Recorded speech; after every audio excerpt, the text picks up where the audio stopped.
नमः। वक्रतुंड महाकाय सूर्यकोटि समप्रभ निर्विघ्नं कुरु मे देव सर्वकार्येषु सर्वदा। गुरुर्ब्रह्मा गुरुर्विष्णु गुरुर्देवो महेश्वरः गुरुः साक्षात् परब्रह्म तस्मै श्री गुरवे नमः। प्रथम गणेशाला वंदन, गुरूंना वंदन, माझ्या मातापित्यांचं स्मरण करते आणि आपण सर्व श्रोते मंडळी सरस्वतीला वंदन आणि आपण सर्व श्रोते मंडळी ज्यांच्या हृदयामध्ये भगवंताचा वास आहे त्या सर्वांना नमस्कार करून मी बोलायला सुरुवात करते। मानवाच्या आध्यात्मिक उन्नतीसाठी मार्गदर्शक ठरणारी अशी ही भगवद्गीता आपण बघतोय आणि ती समजून घेण्यासाठी त्याचा अर्थ जाणून घेण्यासाठी हा आपला असलेला अल्पसा प्रयत्न आहे। अतिशय सुंदर अशी ही गीता आहे। 6व्या अध्यायापर्यंत आपण आलोय। मानवाने आपणच आपला उद्धार कसा करून घ्यायचा, आपल्या उद्धारासाठी दुसरं कोणीही कारण नसतं, आपणच आपले मित्र असतो, आपणच आपले शत्रू असतो, हे सगळं आपण 5-6 श्लोकांमध्ये 7व्या श्लोकापर्यंत बघितलं। आता आज आपल्याला 8वा श्लोक बघायचा आहे। आपलं सुरू झालं होतं योगारूढ म्हणजे काय, योगारूढ कसा असतो।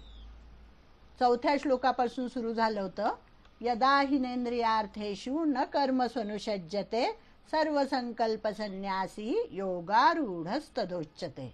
उद्धरेदात्मनात्मानं नात्मानमवसादयेत् आत्मैव ह्यात्मनो बन्धुरात्मैव रिपुरात्मनः।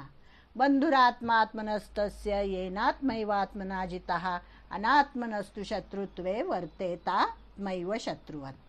जितात्मनः प्रशान्तस्य परमात्मा समाहितः शीतोष्णसुखदुःखेषु तथा मानापमानयोः। हा योगारूढ कसा असतो। आतापर्यंत जी व्यक्तिमत्व येऊन गेली आहेत आणि पुढे गीतेमध्ये येणार आहेत त्या सर्वांचे गुण जवळजवळ सारखेच आहेत। जितात्मन असतो, प्रशांत असतो, नंतर शीतोष्ण सुखदुःखेषु शीत आणि उष्ण त्याला समान असतं, सुख आणि दुःख ह्याचाही तो विचार करत नाही, दोन्हीला समान मानतो। मान अपमान झाला तरी तो समस्थितीमध्ये राहतो। आता हाच धागा पुढे घेतलेला आहे त्यांनी 8व्या श्लोकामध्ये। ज्ञान विज्ञान तृप्तात्मा कूटस्थो विजितेंद्रियः युक्त इत्युच्यते योगी समलोष्टाश्मकांचनः।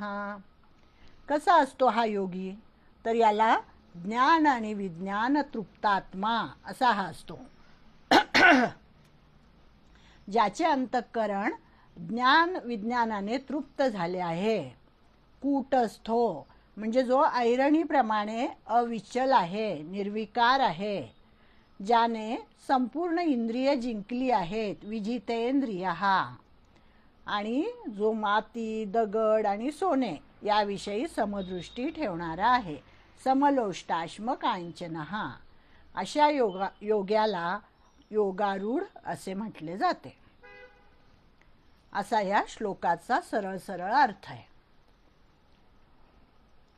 आता त्यांनी सांगितलंय की ज्ञान विज्ञान तृप्तात्मा म्हणजे काय, तर मला कर्माच्या द्वारे काहीही मिळू शकत नाही असा ज्यावेळी योग्य अनुभव येईल तेव्हा ह्याला कर्म करण्याचे ज्ञान म्हणावे। म्हणजे या ठिकाणी ज्ञानाची व्याख्या त्यांनी अशी केलेली आहे की जेव्हा तुमचं कर्म संपतं तेव्हा ज्ञान सुरू होतं। म्हणजे कर्मयोग तर करायचाच आहे, कर्म शेवटपर्यंत करायचंच आहे, पण कर्म संपतं याचा अर्थ काय, तर कर्माची आसक्ती, कर्मफलाची आसक्ती, कर्मफलाची आसक्ती संपून जेव्हा तो कर्म करू लागतो योगी, त्या योगाबद्दल आपण बघतोय की त्या योग्याने कर्म करतो तो, परंतु त्या कर्माच्या फळाची इच्छा त्याच्या मनामध्ये अजिबात नसते। तर तो जी कर्म करत असतो ती सगळी परोपकारार्थ करत असतो आणि म्हणून त्याला म्हणायचं ज्ञान। आणि असं ज्ञानी म्हणजेच योगी, आणि असे ज्ञान झाल्यावर तो कर्माच्या पूर्ती अपूर्तीमध्ये आणि पदार्थाच्या प्राप्ती अप्राप्तीमध्ये सम राहतो. याला म्हणायचं विज्ञान. म्हणजे एखादं कर्म तो करत असतो आणि करत असताना आसक्ती ठेवत नाही. त्यामुळे ते कर्म पूर्ण झालं काय आणि अपूर्ण राहिलं काय त्याला त्याची काहीही चिंता वाटत नाही, किंवा त्याला त्याचं दुःखही होत नाही, किंवा त्याला त्याचं सुखही होत नाही. म्हणजे या ठिकाणी मला उदाहरण आठवतं पांडुरंग शास्त्री आठवलेंचं. त्यांचं चरित्र वाचलं होतं एकदा मी, आणि त्यांनी असं म्हटलं होतं त्याच्यामध्ये की ते जे स्वाध्याय वर्ग घ्यायचे, तर स्वाध्याय घेत असताना लोक त्यांना विचारायचे की तुम्ही हे कार्य करताय हे कुठपर्यंत चालणार आहे आणि लोक येतील का तुमच्या ह्याला ऐकायला वगैरे. तर ते कुलूप दाखवायचे आणि ते म्हणायचे हे बघा हे कुलूप आहे माझ्याजवळ. आता हे भगवंताच्या प्रसाराचं कार्य तर मी सुरू केलेलं आहे गीतेच्या प्रसाराचं, पण ज्यावेळी कोणीही येणार नाही त्यावेळी मी या हॉलला कुलूप लावेल आणि निघून जाईल. माझा अभ्यास चालू ठेवेल मी. म्हणजे त्यांना त्या गोष्टीमध्ये कधी सुखही वाटलं नाही, कधी दुःखही वाटलं नाही. कर्म पूर्ण झालं काय, कर्म अपूर्ण झालं काय, यामध्ये त्यांना कुठलाही स्वार्थ नव्हता. त्यामुळे ज्ञान विज्ञान तृप्तात्मा असं त्यांना म्हणतात. म्हणजे त्याच्यासाठी करणे, जाणणे आणि मिळवणे काहीही शिल्लक राहत नाही. काही मिळवायचंच नसतं त्याला, फक्त परोपकारासाठी कार्य. आता उरलो उपकारा पुरता असं आपले तुकोबाराय म्हणतात तसं. मग आता ज्ञान विज्ञान तृप्तात्मा कूटस्थो 8वा श्लोक चाललेला आहे आपला. कूटस्थो म्हणजे काय, तर आपण आयरण बघितली असेल. आयरण तर ती आयरण कशी असते, दगडाची, आणि दगडच असतो म्हणजे तो असा चौकोनी, आणि लोखंडाची बनलेली असते, आणि तिच्यावर ठेवून लोखंड, सोने, चांदी इत्यादी अनेक धातूंपासून विविध प्रकारच्या वस्तू बनवल्या जातात. त्या आयरणीवर ठोकलं जातं जोरात त्या इतर धातूंना ठेवून. परंतु ती आयरण जशीच्या तशी एकरूप राहते, तिला काहीही धक्का लागत नाही, ती जशीच्या तशी असते. बाकीच्या धातूंना तिच्यावर ठेवून आकार दिला जातो, घड मारले जातात जोरात, परंतु त्या आयरणीला जसा काहीही धक्का लागत नाही. तसे सिद्ध पुरुष असतात. त्यांच्या समोर अनुकूल परिस्थिती येवो, प्रतिकूल परिस्थिती येवो, ते त्या आयरणीप्रमाणे जसेच्या तसे निर्विकार असतात. निर्विकार या गुणासाठी म्हणून इथे कूटस्थ हा शब्द वापरलेला आहे. हा आपल्याला पुढे 15व्या अध्यायात सुद्धा येणार आहे. नंतरचा शब्द आहे विजितेंद्रिय. हा कर्मयोगाच्या साधकाला इंद्रियांवर विशेष लक्ष द्यावे लागते. आणि आता याच्या आधी पण आपण बरेच उदाहरणं बघितलेले आहेत. ज्याचा इंद्रियांवर संयम आहे असा इंद्रिय संयमी. जितेंद्रिय म्हणून हनुमंताचं उदाहरण आपण बघितलं होतं. एकनाथ महाराज, सगळे आपले संत हे सगळे कसे होते, विजितेंद्रिय होते. म्हणजे त्यांना राग द्वेष याच्या पलीकडे ते गेलेले होते.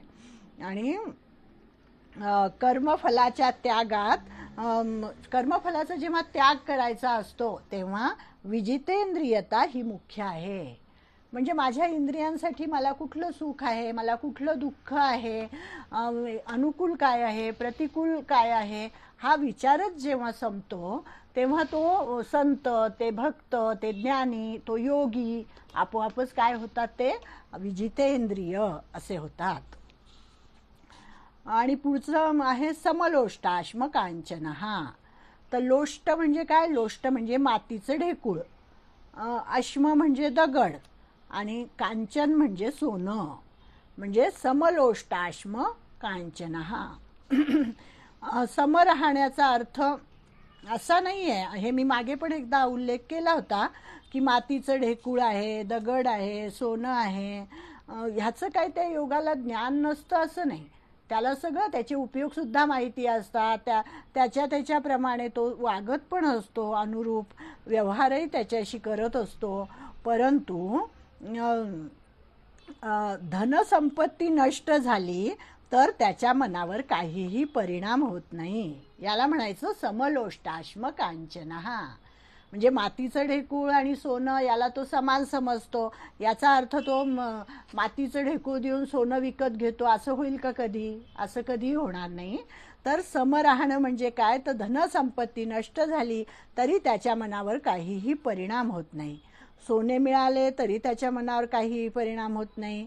अर्थात त्यांच्या येण्या जाण्याने, प्राप्त आणि नष्ट होण्याने त्याला हर्षही होत नाही, त्याला शोकही होत नाही, आणि हेच त्याचे सम राहणे आहे. आपली एखादी गोष्ट हरवली तर आपल्याला किती सुटपूट लागते, आपण दिवसभर ती गोष्ट शोधण्यासाठी म्हणून अगदी हे करतो. त्यातल्या त्याचं सोनं हरवलं तर मग काय बघायलाच नको, किंवा पैशाचं पाकिट हरवलं. म्हणूनच आपल्यामध्ये आणि योग्यामध्ये हा फरक आहे. म्हणून ते म्हणतात की योगी कसा असतो, तर त्याच्यामध्ये कोणताही, त्याच्या अंतःकरणामध्ये कोणताही विकार उत्पन्न होत नाही, आणि त्याला त्याच्या घटण्याचा, वाढीचा काहीही त्याच्या अंतःकरणावर परिणाम होत नाही. म्हणजे सारांश काय, की त्याची दृष्टी पदार्थाच्या उत्पन्न आणि नष्ट होण्याच्या स्वभावावर राहते. म्हणजे त्याला त्या पदार्थामध्ये जे चैतन्य तत्व असतं, जे एक समान तत्व असतं, त्याच्याकडे त्याचं लक्ष असतं. वरच्या आवरणाकडे त्याचं अजिबात लक्ष नसतं.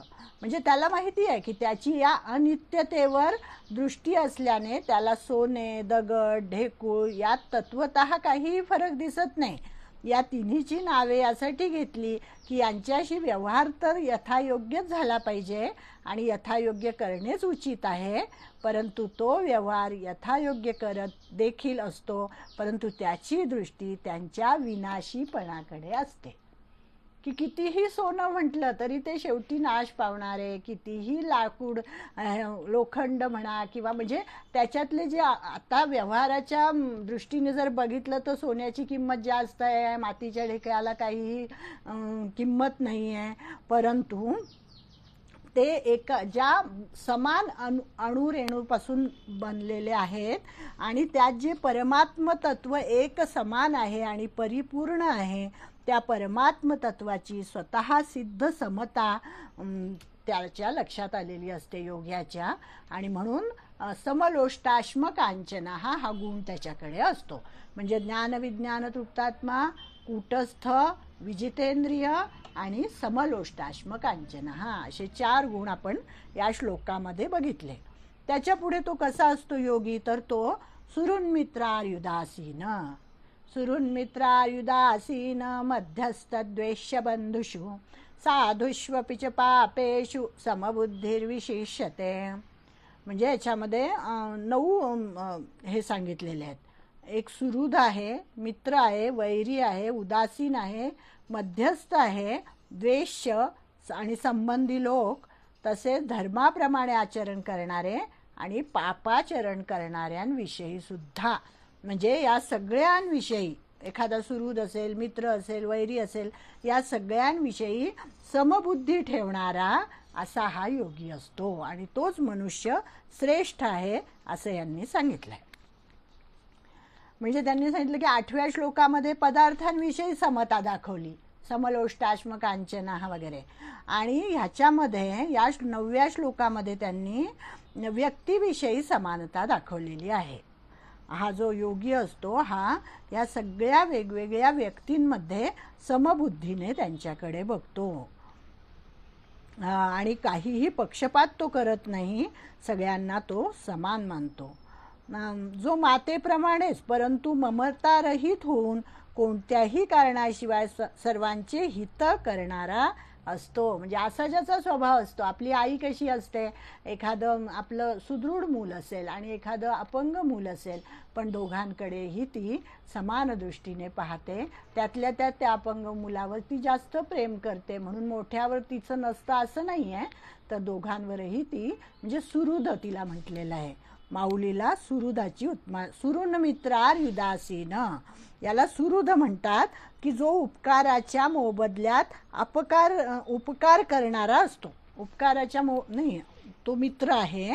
सुहृद आपण वरचा बघितला की ममतारहित होऊन कोणत्याही कारणाशिवाय सर्वांचे हित इच्छिणारा, मातेप्रमाणे की कोणी आपल्यावर अपकार जरी केला तरी त्याचं सुद्धा तो हितच करतो, जशी माये माऊली करते, त्याला सुहृद असं म्हणतात. आणि जो उपकाराच्या मोबदल्यात उपकार करतो तो मित्र, सुहृद मित्रार, मित्र. मग नंतर अरी सुहृद, अरी म्हणजे शत्रू म्हटलेलं आहे, की कारणाशिवाय त्याचे अहित करण्याचा स्वभाव ज्याचा असतो त्याला अरी म्हणतात. की काही कारण नाही आहे पण दुसऱ्याचा द्वेष करायचा, दुसऱ्याला इजा पोचवायची, असा जो असतो त्याला शत्रू असं म्हणतात. आणि जो आपल्या स्वार्थाने अथवा अन्य कोण्या कारण विशेषाने दुसऱ्याचे अहित अपकार करतो तो द्वेष्य. सुहृद मित्रार युदासीन मध्यस्थ द्वेष्य बंधुसु. आता याच्यातला कोण राहिला? उदासीन राहिला. मध्यस्थ आणि उदासीन. तर उदासीनाची व्याख्या काय सांगितली आहे त्यांनी, की दोघे जण आपसात वादविवाद करत आहेत आणि त्यांना पाहूनही जो तटस्थ राहतो, की माझा काही संबंध नाही आहे याच्याशी, कोणाचाही पक्ष घेत नाही, आपल्याकडून काही म्हणतही नाही, तो उदासीन म्हणवला जातो. तटस्थ असतो तो, उदासीन असतो. आणि परंतु दोघांचे भांडण समाप्त व्हावे आणि दोघांचे हित व्हावे असा प्रयत्न करणारा जो असतो तो मध्यस्थ.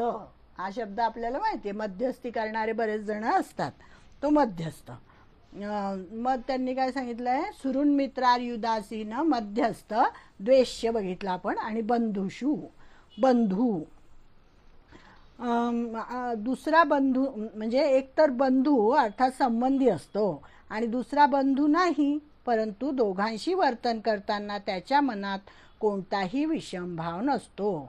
जसे त्याच्या पुत्राने अथवा अन्य कोणाच्या पुत्राने एखादे वाईट काम केले तर तो त्यांच्या अपराधानुरूप दोघांनाही समान दंड देतो, तो बंधू असतो, संबंधी असतो.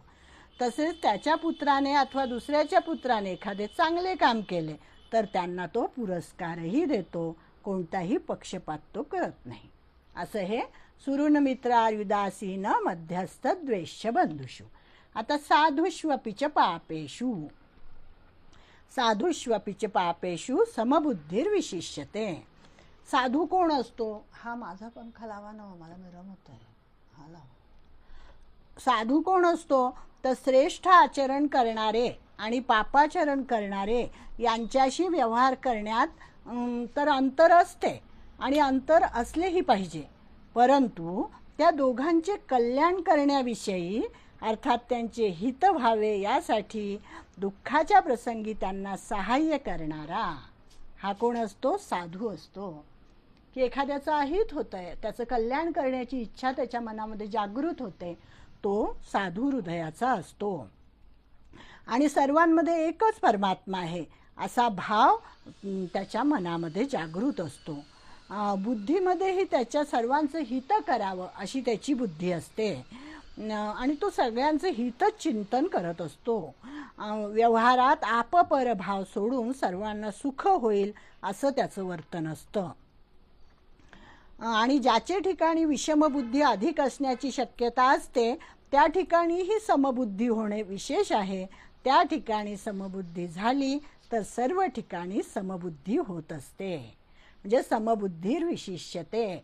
योग्याचा हा एक मोठा गुण सांगितलेला आहे की कसाही जरी हा सुहृद असेल, मित्र असेल, युदासीन असेल, मध्यस्थ, द्वेष्य, बंधू, ह्या सगळ्यांच्या ठिकाणी त्याची समबुद्धी असते. असा हा योग्यांचे हे सगळे गुण सांगितलेले आहे. जो योगारूढ असतो त्याचे हे गुणविशेष आपल्याला भगवंतानी गीतेमध्ये या 6व्या अध्यायामध्ये सांगितलेले आहेत. आता आपल्यासाठी म्हणून काय सांगितलंय? आता आपण नेहमी म्हणू की का आपण आपल्या मनात येईल असं की हे सगळं योग्यांसाठी आहे, आम्ही कुठे योगी आहोत. पण आपलं वर्तन सुधारावं म्हणून सुद्धा काही काही गोष्टी याच्यामध्ये गुप्तपणे सांगितलेल्या आहेत आणि ह्या लोकांनी तो अभ्यास केलाय, मोठमोठ्या संतांनी, त्या आपल्यासमोर आणल्या आहेत.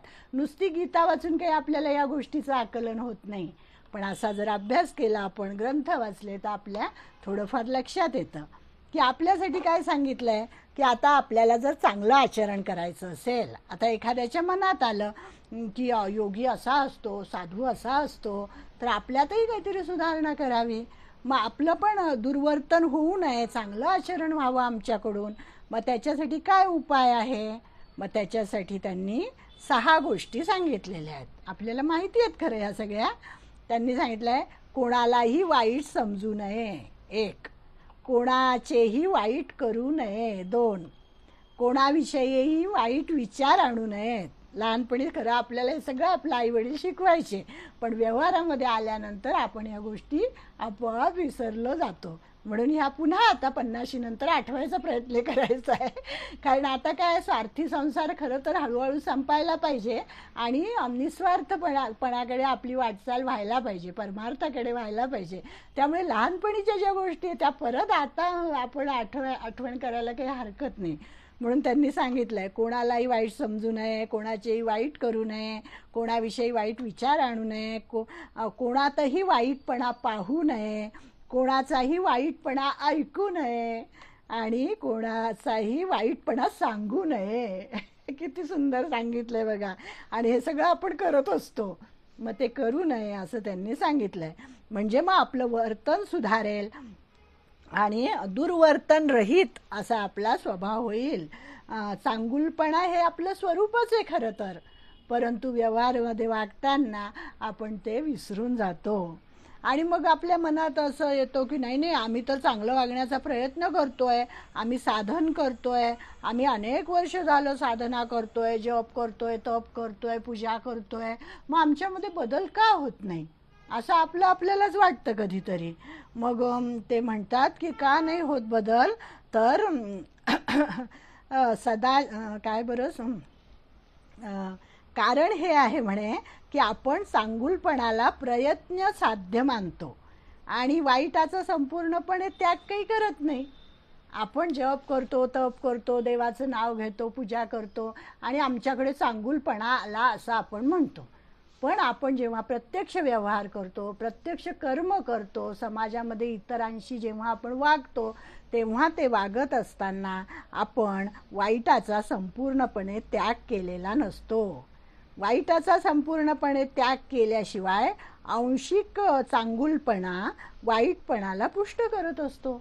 थोडासा जर चांगुलपणा आपल्याकडे आला तरी सुद्धा काही उपयोग नसतो त्याला, उलट त्याच्यामुळे अहंकारच वाढतो, चांगुलपणाचा अभिमान उत्पन्न होत असतो की मी एवढं चांगलं केलं समाजामध्ये, मी असं केलं, मी यो केलं, मी त्यो केलं, असं स्वतः जो सांगतो त्याचा तो अंशा इतका चांगुलपणा सुद्धा त्यांचं म्हणणं वाईटालाच पुष्ट करत असतो. म्हणून सर्वच्या सर्व चांगुलपणाच्या अभिमानावर अवलंबून असतो. पूर्ण चांगुलपणा झाल्यावर चांगुलपणाचा अभिमानही राहत नाही आणि वाईटपणाही उत्पन्न होत नाही. छान सांगितलंय त्यांनी. म्हणजे आपलं आचरण शुद्ध करण्यासाठी म्हणून काय करायला पाहिजे हे आपल्याला सांगितलंय. योगी तर योग्याचं सांगता सांगता आपल्याला ते हे सांगतात आहे.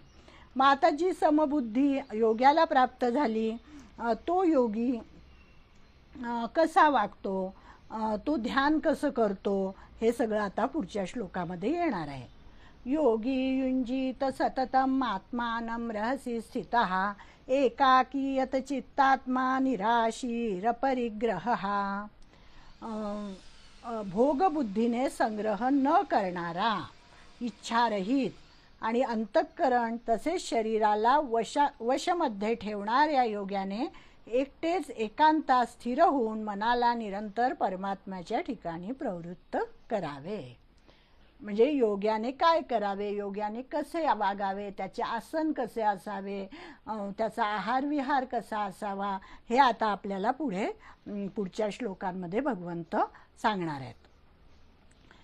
तर त्यांनी काय करावं म्हणे, तर मनाला निरंतर परमात्म्याच्या ठिकाणी प्रवृत्त करावं, एकांतात राहावं, मन स्थिर ठेवावं आणि त्याचा गुण काय सांगितला, निराशीर परिग्रह, हा म्हणजे अपरिग्रह हा गुण सांगितलेला आहे. अपरिग्रह आपल्या सुखासाठी आपण अनेक गोष्टींचा संग्रह करत असतो. हा अपरिग्रह सुद्धा आपल्याला 4थ्या 5व्या अध्यायात येऊन गेलेला आहे की आपल्या सुखासाठी भोग आणि संग्रह केल्याने त्याकडे मन ओढले जाते एखादी गोष्ट जर आता मी काही घेतलं समजा, तर मग माझं मन सतत त्या गोष्टीमध्ये की मी हे घेतलंय, मी हे घेतलंय, मग ते कसं टिकून राहील त्याच्यासाठी माझ्या मनाचा ओढा असतो. म्हणून मग त्यांनी काय सांगितलं की योग्याने काय करावं, तर कुठल्याही गोष्टीचा परिग्रह करू नये आणि अपरिग्रही राहावं. नंतर निराशी म्हणजे अपरिग्रह, बाहेरच्या भोगपदार्थांचा त्याग सांगितला. अपरिग्रह म्हणजे काय, संसाराच्यासाठी लागणाऱ्या वस्तू गोळा करू नये, अपरिग्रह करावा. आणि निराशी म्हणजे काय, का अंतःकरणामध्ये भोग आणि संग्रहाच्या इच्छेचा त्याग करण्यासाठी सांगितलेला आहे. तात्पर्य काय की अंतःकरणात कोणत्याही भोगास भोगबुद्धीने भोगण्याची इच्छा, कामना, आशा ठेवू नये. कारण मनात उत्पत्ती विनाशशील पदार्थांचे महत्त्व, आशा, कामना नसणे परमात्म प्राप्तीत महान बाधक आहे. म्हणून याविषयी साधकाने सावध राहिले पाहिजे. म्हणजे निराशीर आणि अपरिग्रह म्हणजे बाहेरच्या वस्तूंचा संग्रह करू नये आणि आतमध्ये कुठल्याही गोष्टीची आशा, ममता, इच्छा ठेवू नये. यतचित्तात्मा, यतचित्तात्मा म्हणजे काय, कोणतेही नवीन काम आसक्तीने करू नये. आत्ताच याच्या आधी आपण बघितलं ना की तो कसा असतो, कुठलंही काम तो आसक्तीने करतच नाही, उदासीन. उदासीन हा गुण त्याचा आपण पाहिला. तसंच हा यतचित्तात्मा म्हणजे काय की बाहेरून आपल्या सुखासाठी पदार्थ आणि संग्रहाचा त्याग तर तो करतोच, पण अंतःकरणातून त्यांच्या कामना, आशा यांचाही त्याग करतो. आणि त्याच्या पुढे यतचित्तात्मा म्हणजे हा साधक अंतःकरणासहित शरीराला आपल्या नियंत्रणात ठेवतो. यतचित्तात्मा म्हणजे अंतःकरण पण त्याच्या ताब्यात असतं आणि त्याचं शरीरही त्याच्या ताब्यात असतं. आळस वगैरे ह्या गोष्टी त्याच्याकडे अजिबात स्पर्श करत नाहीत असं म्हटलेलं आहे. आणि योगी ज्याचे ध्येय, लक्ष केवळ परमात्म्यामध्ये लीन होणे हेच आहे. योगी सुरुवातीचंच आहे ना शब्द. योगी युंजित सततम आत्मानं रहसी स्थितः. एकाकी, एकाकी म्हणजे काय, ध्यानयोगाचा साधक एकटा असतो, एकटाच असायला पाहिजे त्यांनी, बरोबर कोणीही सहाय्यक नसावा. कारण दोघे झाले तर मग बोलणे चालणे होते आणि बरोबर कोणी सहाय्यक असेल तर मग आसक्तीमुळे त्याची आठवण येत राहील. त्यामुळे मन भगवंताच्या ठिकाणी लागणार नाही. म्हणून हा जो योगी असतो, हा जो साधक असतो, ज्याला योगामध्ये पुढे प्रगती करायची आहे, त्यांनी नेहमी एकांतात राहावं असं सांगतात. रहसी स्थितः म्हणजे साधकाने कुठे स्थिर व्हावं, तर यासाठी सांगतात की त्याने एकांतात स्थिर असावं. अशा स्थानामध्ये स्थिर असावं की ज्या ठिकाणी ध्यानाच्या विरुद्ध कोणतेही वातावरण असू नये. मग जसं एखादा नदीचा किनारा असेल, एखादं वन असेल, त्या ठिकाणी एकांत असेल, एखादं मंदिर असेल किंवा घरातच एखादी खोली असेल, जो वनामध्ये जात नाही, घरात बसूनच ध्यान करतो, मग त्या अशी एखादी खोली असेल की त्या खोलीमध्ये केवळ भजन आणि ध्यान केलं जातं. त्यांनी सांगितलं की स्वयंपाकघरामध्ये किंवा बेडरूममध्ये भगवंताचं देव्हारा कधीही नसावा असं सांगतात. की त्या ठिकाणी कधीही भोजन करू नये, शयन करू नये जिथे देव आहेत तिथे, आणि दुसऱ्यानेही तिथे भोजन आणि शयन करू नये. आत्मानं सततम युंजित म्हणजे काय की असं एकांतात बसून मनाला भगवंतामध्ये लीन करावं. मनाला भगवंताच्या ठिकाणी निरंतर लीन करण्यासाठी एक विशेष गोष्ट अशी आहे की जेव्हा ध्यान करण्यासाठी एकांत स्थानावर जाल तेव्हा विचारही काय करायचा ते पण त्यांनी किती छान सांगितलंय बघा. की विचार काय करायचा की आता मला संसाराचे कोणतेही काम नाही, म्हणजे संसाराची सर्व कामं पूर्ण झाल्यानंतरच ध्यानाला. आपण सुद्धा कधी जर आपण गीता म्हणायला बसलो किंवा जप करायला बसलो तर जी काय आपली नित्यनैमित्तिक कामं आहेत ती भराभर उरकून कर्तव्य कर्म पूर्ण करून नंतर आपण ध्यानाला किंवा जपाला बसावं. म्हणजे मग मनात माझं हे राहिलंय, माझं ते राहिलंय असं येत नाही आणि मग त्या ध्यानाकडे विशेष लक्ष लागतं. तेच त्यांनी या साधकाच्या बाबतीत सांगितलंय की भगवंताचे ध्यान करायचे आहे, आता फक्त मला तेवढंच काम करायचं आहे, भगवंताचं चिंतन करायचं आहे. या गोष्टीसाठी त्यांनी सावधान असलं पाहिजे.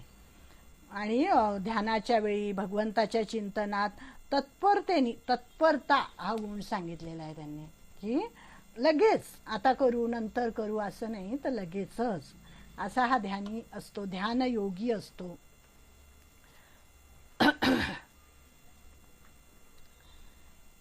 साधकाची काय तक्रार असते ते म्हणतात, की बरेच साधक असं म्हणतात की आमचं भगवंतामध्ये मनच लागत नाही, आम्ही पुष्कळ बसतो ध्यान करायला, जप करायला. मग याचं कारण काय? तर याचं कारण असं आहे की साधक संसाराशी संबंध तोडून ध्यान करत नाही, तर त्याच्या मनामध्ये संसारच भरलेला असतो. मग कसं काय ध्यान करणार? जर मनामध्ये आपल्या जप करत असताना जर माझं हे राहिलंय, माझं ते राहिलंय, तिथे गॅसवर दूध ठेवलेलं आहे, इकडे भाजी करायची राहिली आहे, पोळ्या करायच्या राहिल्यात, असं काहीतरी मनामध्ये असेल तर मग त्या जपामध्ये ध्यान लागणार नाही. म्हणजे संसाराशी जोडलेला जर तो असला तर त्याचं योगामध्ये लक्ष लागणार नाही. म्हणून आपल्या सुखासाठी, सेवेसाठी अंतःकरणातून कोणालाही आपले मानू नये, अर्थात कोणाविषयी ममता ठेवू नये, कारण जेथे ममता असेल तेथेच मन जाईल. म्हणून उद्देश केवळ परमात्म्याचा असावा आणि सर्वांपासून अलिप्त असावे, तेव्हा भगवंतामध्ये मन लागू शकते. भगवंतामध्ये मन केव्हा लागेल याचे छान उपाय त्यांनी आपल्याला